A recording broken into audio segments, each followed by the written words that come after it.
Je lance l'enregistrement.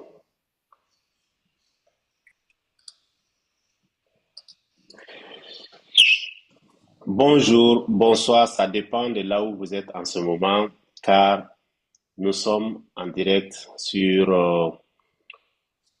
bonjour, mesdames et messieurs, bienvenue sur ce podcast qui est aussi une initiative des coachs, des formateurs et des conférenciers certifiés Maxwell du Mali.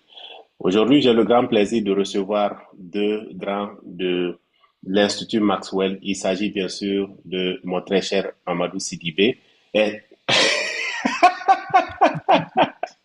aïwa, ça devrait être pour Samba, mais bon, il n'y a pas de souci. Alors, N'est-ce pas? alors, alors, j'ai le grand plaisir de recevoir aujourd'hui deux coachs certifiés de l'Institut John C. Maxwell qui sont du Mali. Il s'agit bien sûr de Mamadou Cissé et également de Samba Doumbia. Avec ces deux personnes, nous allons parler aujourd'hui des 21 lois du leadership de John C. Maxwell, le livre qui parle de comment développer son leadership pour avoir en fait un impact et une influence autour de soi. Mais nous avons décidé de partir de façon crescendo. Et aujourd'hui, on va se focaliser sur le premier chapitre, la toute première loi qui est la loi de plafonnement ou la loi des couvercles selon les traductions.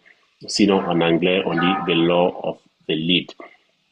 Et aujourd'hui, je vais leur poser des questions.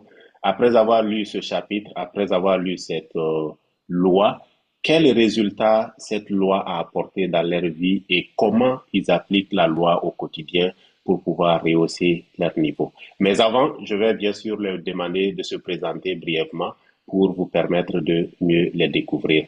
Et je commence par Mamadou Sissé. Est-ce que tu peux te présenter un peu, Sissé, à ceux qui auront l'occasion de nous regarder? Ok, bonjour, cher leader Alpha Sidibé. Merci pour cette initiative, pour cette invitation. Moi, je m'appelle Mamadou Sissé. Je suis consultant, formateur, coach certifié à la Maxwell Leadership francophone. Très bien, excellent. Et Samba? Bonjour à tous. En tout cas, merci pour l'initiative. Je me nomme Samba Doumbia. Je suis aussi coach certifié à Maxwell Leadership. J'exerce un métier de banquier parallèlement. Merci. Excellent. Je vais poser la question. Depuis quand chacun de vous est certifié? Si c'est? Oui, moi, je suis certifié depuis 2022, au mois de juillet précisément 2022. J'ai ma certification à la Maxwell. Ok, excellent. Et Samba? Moi aussi, c'est en 2022, précisément en avril, que j'ai obtenu ma certification.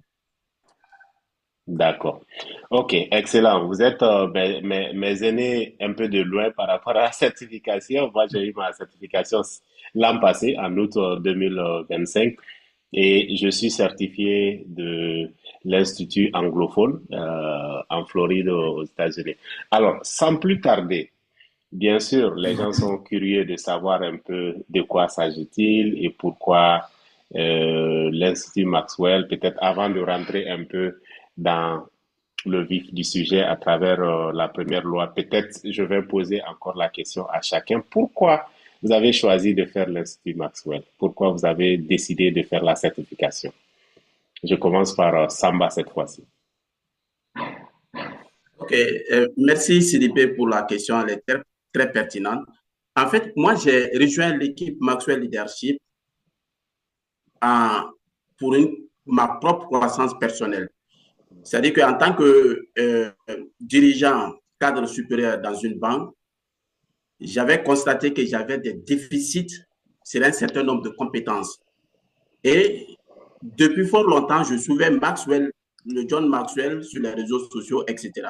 Donc, je me suis dit que cette communauté peut me permettre en réalité de renforcer mes compétences sur un certain nombre de sujets, notamment la communication, le leadership, la croissance personnelle et professionnelle. Donc, le premier point pour moi, c'était de de grandir moi-même d'abord sur le plan personnel et professionnel. Quand j'aurai atteint un certain niveau, en termes de certification, etc., je pourrai par la suite mettre à la disposition non seulement de mes collaborateurs, les coacher, les faire grandir en compétences, etc. Et ensuite, essayer d'offrir un service de qualité à ma communauté. Donc, c'est ça qui a fait que réellement, j'ai rejoint l'équipe Maxwell Leadership francophone. Très bien. Et si c'est? Oui, merci Alf pour cette question. Moi, c'est vers les années 2017-18, j'étais un peu dans la recherche, on va dire, du sens, donner un sens à ma vie. Et je suis un passionné de la lecture depuis tout petit, donc du coup, je lis beaucoup de livres. Pour avoir ce sens-là, en plus de la lecture, je regardais beaucoup de vidéos sur YouTube. Et c'est par là que j'ai découvert d'abord le développement personnel. Et chaque fois que je suivais des vidéos sur le développement personnel, je sentais une connexion. Et je me suis posé la question, comment moi je peux me former dans ce domaine-là? Et c'est en cherchant, comme on le dit, qui cherche trouve.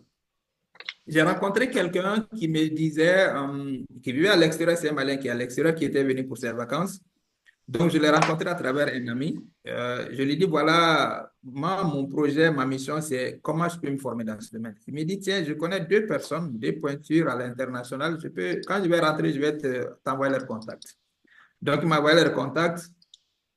J'ai décidé de prendre, en tout cas, celui qui m'a le plus plu. Je l'ai contacté. Donc, il faisait des formations pour être un formateur agréé. Et pendant cette formation, on a étudié un livre de John, Les 15 lois inestimables de la croissance. J'ai été très impacté par ce livre-là. Et après la certification pour être formateur certifié, je me suis posé la question, comment je peux rencontrer ce monsieur? Où est-ce que je peux le trouver? Et je me disais aussi, quand tu deviens formateur, la croissance, elle ne s'arrête pas, en fait, il n'y a pas de limite. Je deviens formateur. Les gens que je forme, comment je peux les accompagner? J'ai senti que j'ai un besoin d'acquérir une autre compétence, c'est la compétence de coach. Donc, c'est à cet instant que j'ai continué à chercher jusqu'à ce qu'un jour, je suis tombé sur une publication de la Maxwell.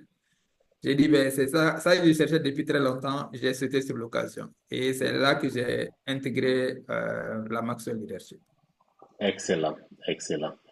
Effectivement, chacun avec son histoire. Vous voyez Oui, que ces deux, on commence chacun avec son histoire et pour y arriver, et qui cherche trouve, j'ai bien aimé ça. Et surtout du oui, côté de Samba, j'ai aussi aimé le fait que de se focaliser sur sa croissance personnelle parce que, comme dit notre mentor John, tu ne peux pas donner ce que tu n'as pas. Il faut que toi-même tu puisses avoir suffisamment pour y aller. Alors, maintenant, comme on avait annoncé, on va parler un peu de livres qui s'appelle Les 21 lois irréfutables du leadership de John C. Maxwell.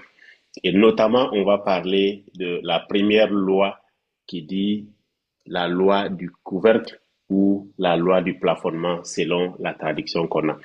Et cette loi affirme que la capacité de leadership détermine le niveau d'efficacité d'une personne.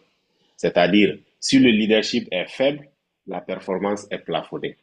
Alors, je vais poser la question à Cissé. Avec vos propres mots, que signifie pour vous la loi du plafonnement? ok, merci Alf. La loi du plafonnement, c'est une loi que j'ai beaucoup aimée. Des fois que je prends, en tout cas des exemples, je le prends en référence. En fait, quel que soit ton niveau, que tu sois chef de famille, que tu sois chef d'entreprise, quelle que soit l'organisation dans laquelle tu travailles, si ton niveau de leadership est faible, ça veut dire que les gens qui sont en dessous de toi ne peuvent pas dépasser ce niveau-là. Et en plus, la structure que tu diriges ne peut pas avoir un niveau de leadership supérieur à ton niveau à toi. Donc, ça veut dire que toi, en tant que premier responsable, tu deviens un plafond pour tous ceux qui sont en dessous de toi. Et c'est une loi qui est assez révélatrice parce que quand on n'en a pas, on étouffe l'élan des gens qui sont en dessous de nous. Donc, c'est ce que je peux dire pour le moment pour cette loi. Très bien, merci. Je sens l'enthousiasme parce que tellement que cette loi-là, elle est... Tout à Et fait. même en expliquant, je sens l'enthousiasme à ton niveau. Et ça va, qu'est-ce que tu penses de cela aussi? Oui, la loi du plafonnement, effectivement, c'est cette loi qui peut limiter une structure, une organisation. Comme il l'a dit, le plafonnement, c'est le niveau auquel une structure, une personne ne peut plus dépasser. Donc, quand tes compétences sont faibles, les personnes qui sont en dessous de toi, tu ne peux plus les élever. Donc, quand le chiffre d'affaires d'une entreprise stagne 2 ans, 3 ans à un niveau, ça veut dire réellement qu'il y a un problème en interne. Donc, le niveau la structure ne peut pas dépasser le niveau de capacité de la personne qui dirige la structure. Donc, quand il y a un niveau de leadership 3, ça veut dire que tous ceux qui sont en dessous de toi ne peuvent pas dépasser ce niveau de leadership 3. Donc, la limite sera atteinte au niveau de compétence, au niveau de leadership du premier dirigeant. Donc, c'est pour cela la croissance, comme il l'a dit, la croissance, elle est continue. Donc, on doit toujours continuer à s'améliorer, à agrandir, à mettre de la valeur sur tout ce qui nous entoure. Donc, parce qu'une seule personne ne peut absolument rien faire. Donc, quand il y a un niveau de leadership assez important, tous ceux qui sont avec toi vont diriger vers ce niveau de leadership. Donc, la croissance suivra ainsi de suite. Ok, d'accord. Excellent. Je pense qu'il y a une belle illustration dans le chapitre où celui qui avait pour habitude de racheter les hôtels et où il dit quels sont les deux. Il dit à John, lorsque je rachète les hôtels, il y a deux choses que mon équipe et moi nous faisions, c'est-à-dire on forme l'équipe à comment rendre un meilleur service aux clients. Et la deuxième des choses à faire, c'est de virer le premier responsable. Il lui pose la question, mais pourquoi tu vires le premier responsable? Je le vire parce que s'il était bon, l'entreprise n'allait pas faire faillite. Donc, effectivement, ça illustre un peu tout ce que vous venez tous les deux d'énumérer au fait par rapport à ça. On va continuer avec une autre question. Chacun dans son parcours personnel ou professionnel, est-ce que vous avez identifié un plafond qui limitait vos résultats? Samba, si on peut commencer par vous, bien sûr. Est-ce que dans votre parcours Oui, personnel ou professionnel, absolument, absolument. Pendant toute ma carrière, plus tu veux accéder à un niveau de responsabilité, plus le niveau de compétence doit suivre. Donc, quand tu commences au bas de l'échelle, avec les défis de la structure, tu peux être limité à dépasser ces caps-là. Donc, tu es obligé de renforcer tes compétences. Quand tu es responsable d'équipe, tu ne sais pas parler à tes coéquipiers, ça peut être un problème au niveau de la structure. Quand tu es responsable commercial, tu n'as aucune compétence commerciale de vente, etc., ça peut limiter tes compétences. Donc, à un stade donné, en tant que responsable, tu es obligé de renforcer, non seulement on va dire, d'identifier tes gaps de compétences et de chercher à les améliorer. Donc, moi, quand j'étais au tout début de ma carrière en tant que responsable d'une division au sein d'une banque locale, j'avais des difficultés en termes d'art oratoire. Donc, j'étais limité à ce niveau. Donc, je me suis en tout cas formé, essayer de me rapprocher des personnes ou essayer de participer à des conférences, à des réunions où je prenais la parole pour essayer d'augmenter ce niveau-là. Donc, c'est là où effectivement j'ai senti le besoin de renforcer mes compétences en termes d'art oratoire, en termes de comment élever les collaborateurs qui travaillent avec moi. Donc, naturellement, depuis ce temps, j'ai constaté au fil du temps que tu augmentes en termes de grade, en termes de responsabilité, il y a un plafond qui est devant toi. Donc, tu es obligé de mettre en place un plan de croissance personnelle, mensuelle, trimestrielle, etc., pour essayer d'élever ton niveau de leadership et ton niveau de compétences. Donc, ça, c'est quelque chose qui est contenu en moi. Et je sais quand même de malgré, comme John l'a dit, la croissance, elle est intentionnelle. Donc, quand on dit que la croissance, elle est intentionnelle, tu dois avoir cette ambition de t'améliorer quotidiennement. Le leadership, c'est un processus qui ne va jamais s'arrêter. Donc, on est tous appelés à augmenter notre niveau de leadership jusqu'à le niveau ultime. Et c'est un processus qui ne va jamais s'arrêter. Excellent. Excellent. J'aime bien ça, surtout l'intentionnalité derrière le processus à mettre en place. Et comme disait l'autre, si tu sais pourquoi tu souris, tu donneras le meilleur sourire possible à l'autre. Et ça, c'est l'intentionnalité qui est derrière ça. Si c'est et de ton niveau. Merci, Alpha. Quand je me suis formé pour exercer la profession de formateur, je pensais que les choses allaient couler. Et surtout, j'ai ajouté à ça la certification en tant que coach. Et un coach, c'est quelqu'un qui accompagne d'autres personnes, qui aide d'autres personnes à atteindre plus rapidement leur objectif. J'ai lancé mon business et surtout la formation en ligne, et le coaching, euh, mais j'ai été bloqué à un niveau, c'est qu'il fallait mettre un système en place. Et tout ce qui est, bien vrai que j'ai fait une formation scientifique, mais tout ce qui est technique du côté de l'informatique, du côté de la technologie, c'est pas mon fort. Et j'ai été bloqué un très long moment, je suis resté bloqué parce que je n'avais pas de système. Et ça me stressait. Parce qu'en réalité, j'ai pensé que, voilà, j'ai ma certification, les choses vont couler comme les choses vont rouler comme sur des roulettes. Donc, ça m'a pris assez de temps et je me suis assis un moment, je me suis dit, mais tu es coach, tu accompagnes d'autres personnes, mais il faut que toi aussi, tu acceptes d'être coaché. C'est là où j'ai pu sauter le plafond.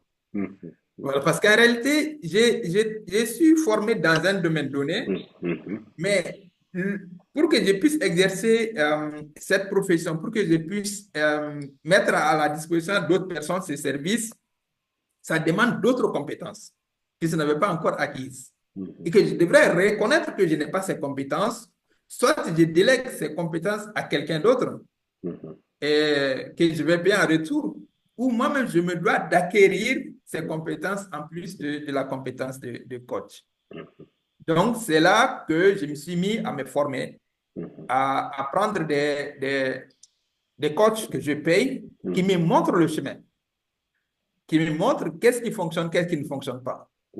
Comme on l'a dit, on ne réinvente pas la roue. Tout ce que tu veux faire, ça a déjà été fait. Il y a quelqu'un qui l'a déjà fait.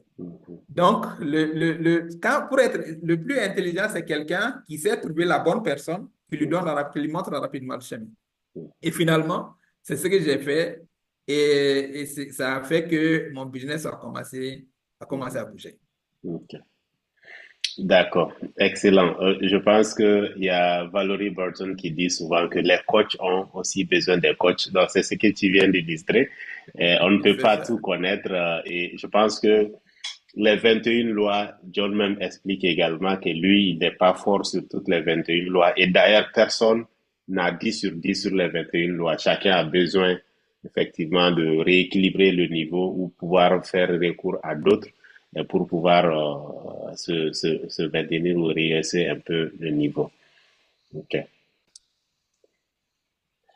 C'est très bien tout ce que vous venez tous les deux d'expliquer et ça fait que on se rend compte qu'au niveau de toutes les organisations, au niveau individuel, il faut se rendre compte pour pouvoir aller vers ça.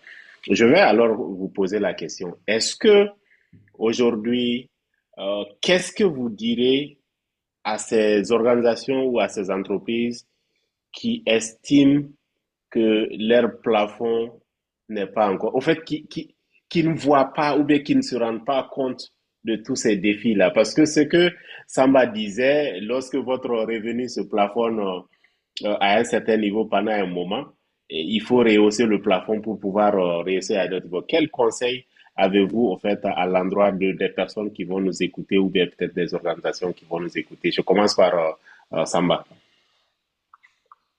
Alors, bon, ça, c'est une très belle question, Sidibé. Mhm, Je pense que la loi du plafonnement, comme l'a dit John, hein, on ne peut pas avoir de la croissance tant qu'on n'est pas intentionnel. mhm, Le premier responsable d'une structure, mhm, il a on va dire, il a le droit, je dirais comme ça, de faire développer la structure. mhm, Donc, tout développement d'une structure doit commencer par soi-même d'abord. Parce qu'on ne peut pas donner ce qu'on n'a pas. mhm, Et à un moment donné, les gens confondent l'ancienneté, l'expérience à la maturité, alors que c'est trois thèmes totalement différents. mhm, Certains se disent que j'ai fait plus de 15 ans dans cette structure-là. mhm, Ils pensent qu'ils sont en train de se développer. mhm, Un dirigeant qui a 15 ans, mhm, qui ne se remet pas en cause, mhm, n'est pas en train de se développer. Il est en train de diriger, mais il ne se développe pas. Il ne s'agrandit pas. mhm, Donc, le conseil que je peux donner, mhm, c'est de voir avec le top dirigeants, mhm, pour eux-mêmes d'abord, d'avoir un plan d'être intentionnel dans leur croissance personnelle mhm, et d'avoir un plan de croissance mhm, qui peut être déroulé sur une année avec des points d'étape à chaque période.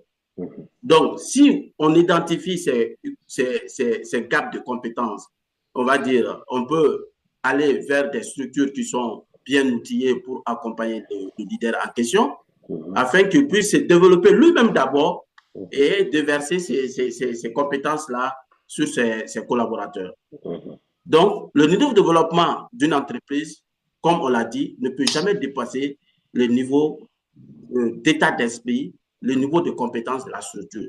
Plus le dirigeant se développe, plus la structure se développe elle-même. Donc, d'être intentionnel. Si on n'est pas intentionnel, on ne peut pas se développer.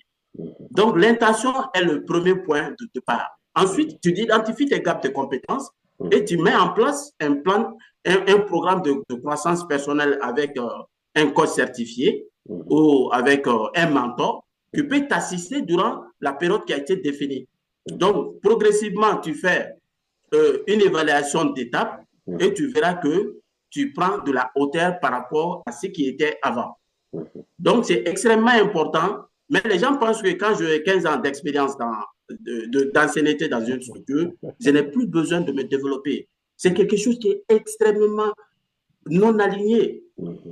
Un directeur général, un président, tout homme a besoin de se développer de façon continuelle. Donc, c'est quelque chose qui est visible dans nos structures. Hein. Les gens se disent que j'ai 10 ans d'expérience, je n'ai plus besoin de me développer. Et quand tu me vois souvent avec des livres, ils disent que ça va, tu es en train de lire quoi encore? Mais bon, ils pensent que j'ai atteint un certain niveau, je n'ai plus droit à lire. Alors que c'est quelque chose d'extrêmement faux. Donc, la croissance, elle est intentionnelle, elle doit se poursuivre dans le temps. C'est un processus et on y gagnera soi-même et puis tout ce qui nous entoure. Okay.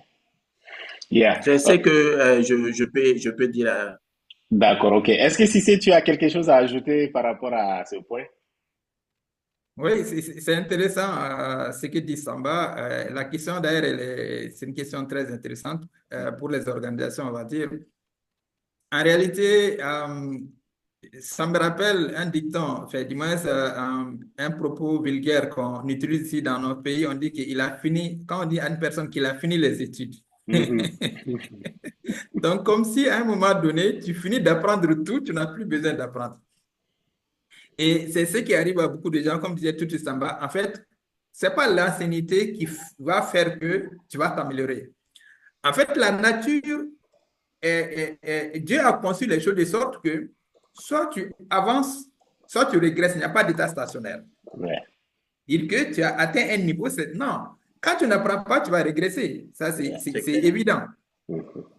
Maintenant, le problème qui se pose, c'est que beaucoup d'organisations, beaucoup d'entreprises, surtout les premiers responsables ou les décideurs, le problème, c'est que quand est-ce qu'ils vont se rendre compte que c'est eux-mêmes les problèmes? C'est ça c'est ça le gros même de la situation. En fait, si la personne ne se rend pas compte que c'est elle-même qui est le problème, qui est à la base du blocage, souvent c'est difficile. C'est comme si tu veux amener quelqu'un, un malade chez le médecin, mais la personne ne se rend pas compte qu'elle est malade.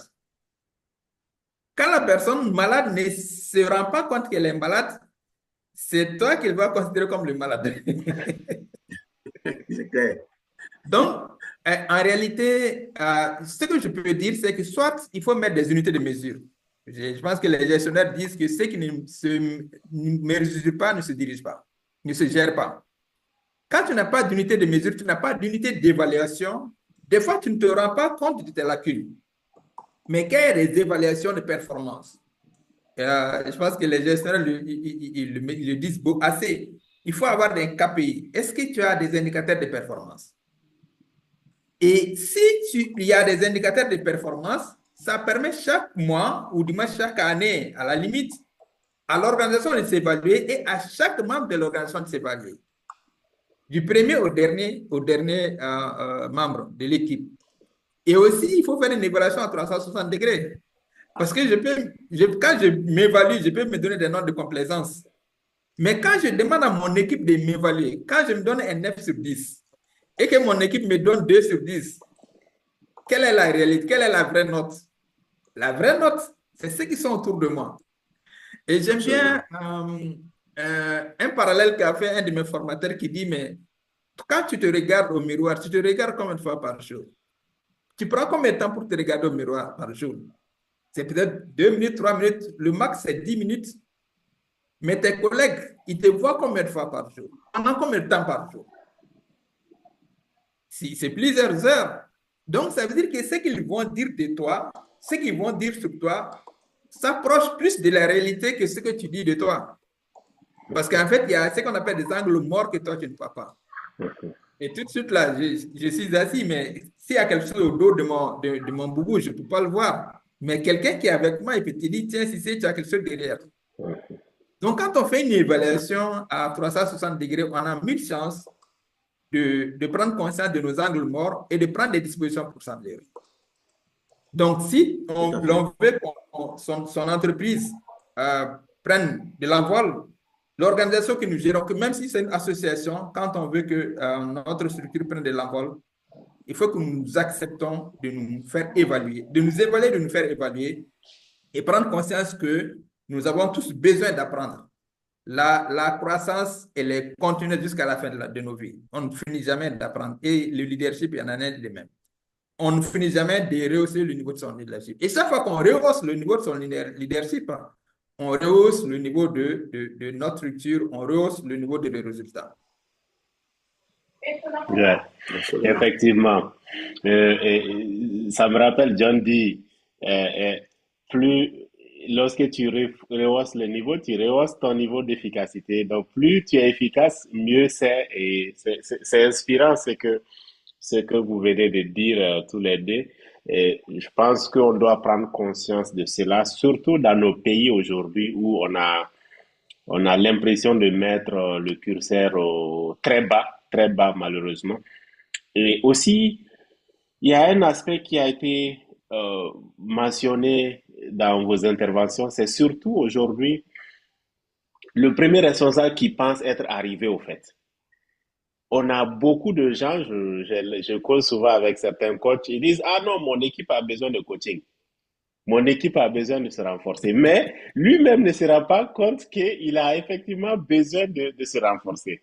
Et je pense qu'à un moment donné, John Men dit, je crois que c'est la loi de croissance, il dit, bon, pas dans la loi directement, peut-être la version révisée aujourd'hui, il dit, il s'est rendu compte que ce n'est plus quand est-ce que je vais arriver, mais c'est aujourd'hui jusqu'où je peux aller. Parce que quand il commençait, il se disait, OK, dans 5 ans, on m'a dit, si j'apprends 1 heure chaque jour, dans 5 ans, je vais arriver. Et à un moment donné, à la 4e année, il s'est dit, non, ben, ce n'est plus quand est-ce que j'arrive, mais jusqu'où je peux aller, parce que tu peux arriver là où tu dois arriver. Ensuite, tu te fixes un autre objectif, tu continues, et tu continues, tu continues. Et je pense que c'est ce que vous venez de résumer vraiment tous les deux. Et je trouve que c'est vraiment inspirant, c'est vraiment inspirant.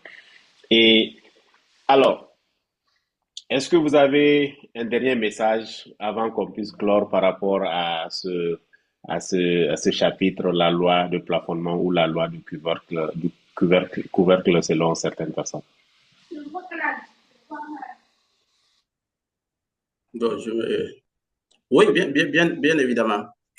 Et, en termes de message, moi, je dirais plutôt que il faut que chacun de nous sache que sa croissance est entre ses propres mains.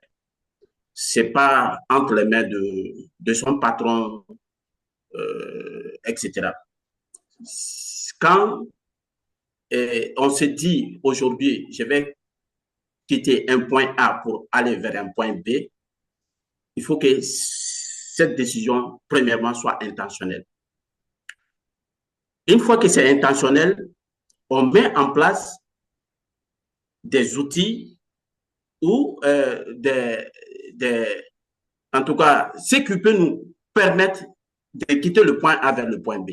Ça passe par participer à des conférences, discuter avec des gens qui sont expérimentés dans le domaine dans lequel tu évolues. Ça peut être lire des documents thérapeutiques qui peuvent, en réalité, essayer de corriger tes angles morts que tu as pu identifier. Ça peut te permettre de lever ton niveau de leadership. Donc, on ne peut pas avancer tant qu'on ne se met pas de la valeur. Et le premier problème, comme on l'a dit, dans les structures, c'est le premier responsable. Quand le premier responsable n'a pas cette prise de conscience que le niveau de développement de la structure dépend étroitement de son niveau de leadership, la structure va continuer à stagner. Il y a des structures aujourd'hui qui, en réalité, n'arrivent pas à produire de bons chiffres pendant beaucoup d'années. Le contexte peut être jugé difficile, il peut y avoir de la concurrence, mais il y a des défis en interne. Tant que ces défis ne sont pas corrigés par le premier responsable, ça va être difficile d'avancer. D'où l'intentionnalité.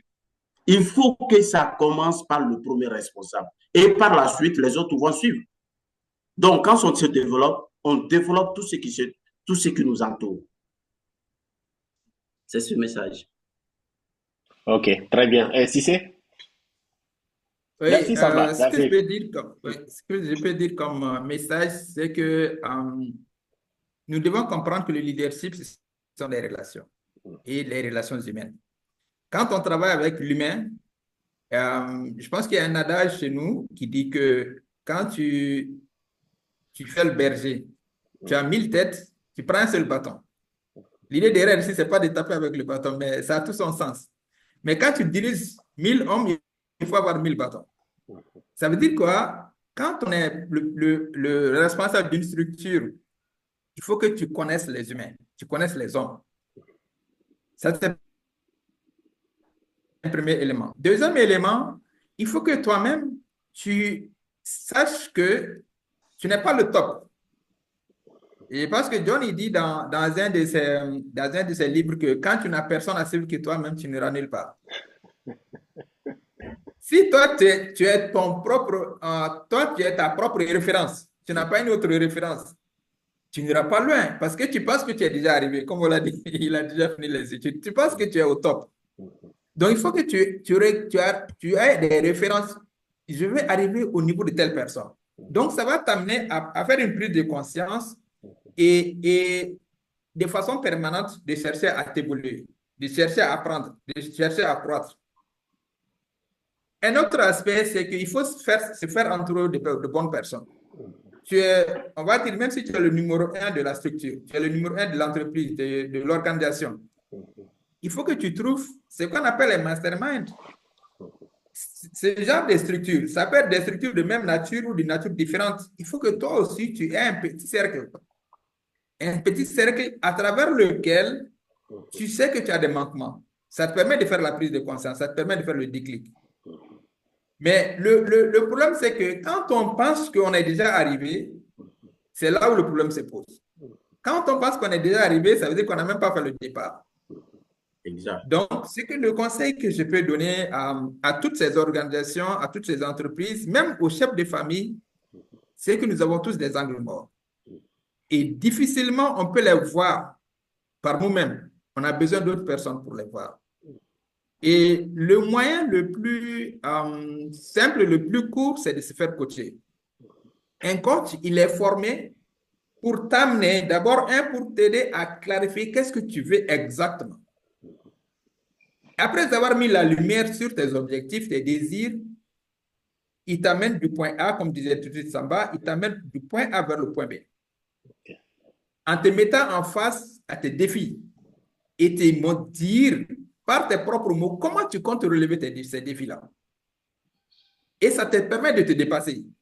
Mais quand tu n'as pas conscience de ton mal, c'est difficile que tu puisses le soigner. Absolument. Merci.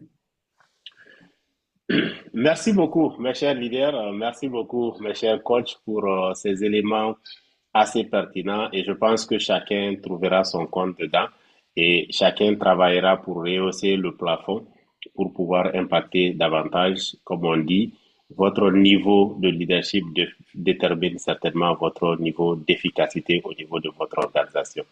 En tout cas, merci beaucoup et on va vous donner rendez-vous pour certainement le deuxième numéro qui va aborder la loi d'influence, qui est la deuxième loi de Maxwell et qui va certainement nous permettre de comprendre un peu les différents défis au niveau du leadership.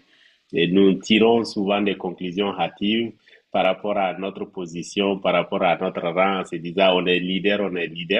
Mais cette loi nous fait comprendre beaucoup de choses et on aura l'occasion certainement d'approfondir dans les jours à venir. En tout cas, merci beaucoup à tous et on se donne Merci. rendez-vous pour le prochain numéro, Inch'Allah. Merci beaucoup. Ok, très bien. Merci. Inch'Allah. Oui. Allez, merci bien. Merci, Cissé. Au revoir. Ouais. Ouais. Merci pour l'invitation et à la prochaine séance. Ok, merci.